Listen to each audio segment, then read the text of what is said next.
Plus de 2600 cas d'euthanasie enregistrés en Belgique l'année dernière.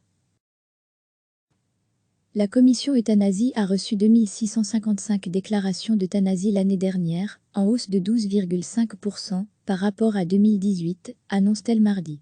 Au total, 67,8% des patients étaient âgés de plus de 70 ans et 39,3% avaient plus de 80 ans. Dans la grande majorité des cas, 83,1%, le médecin estimait que le décès des patients était prévisible à brève échéance, précise la commission.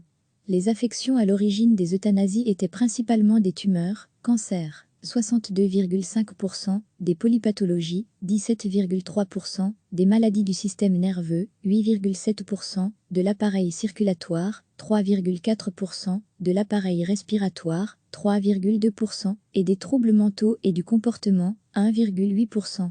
Une euthanasie de mineurs non émancipés a également été enregistrée en 2019, tandis que 1% des cas concernaient des patients inconscients ayant fait une déclaration anticipée. À lire aussi, euthanasie. Le Conseil d'État valide le principe de la déclaration anticipée illimitée. L'euthanasie s'est déroulée au domicile du patient lors de 43,8% des cas, contre 38,2% à l'hôpital. La proportion de documents d'enregistrement en français et en néerlandais reste par ailleurs stable, avec 77,3% côté néerlandophone et 22,7% côté francophone. Ces chiffres concernent les documents d'enregistrement des euthanasies pratiquées entre le 1er janvier et le 31 décembre 2019 examinés par la Commission. Celle-ci estime que toutes les déclarations reçues répondaient aux conditions de la loi. Recevez chaque matin l'essentiel de l'actualité. La commission euthanasie a reçu 2655 déclarations d'euthanasie l'année dernière, en hausse de 12,5% par rapport à 2018, annonce-t-elle mardi. Au total, 67,8% des patients étaient âgés de plus de 70 ans et 39,3% avaient plus de 80 ans. Dans la grande majorité des cas, 83,1%, le médecin estimait que le décès des patients était prévisible à brève échéance, précise la commission.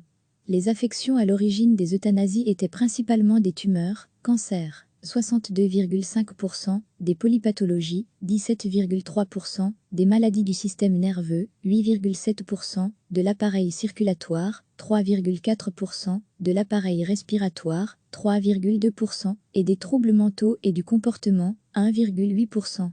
Une euthanasie de mineurs non émancipés a également été enregistrée en 2019, tandis que 1% des cas concernaient des patients inconscients ayant fait une déclaration anticipée.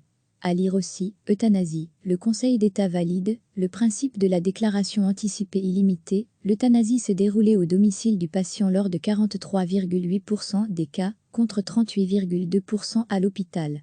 La proportion de documents d'enregistrement en français et en néerlandais reste par ailleurs stable, avec 77,3% côté néerlandophone et 22,7% côté francophone. Ces chiffres concernent les documents d'enregistrement des euthanasies pratiquées entre le 1er janvier et le 31 décembre 2019 examinés par la Commission. Celle-ci estime que toutes les déclarations reçues répondaient aux conditions de la loi. Cliquez sur s'abonner pour recevoir les dernières nouvelles.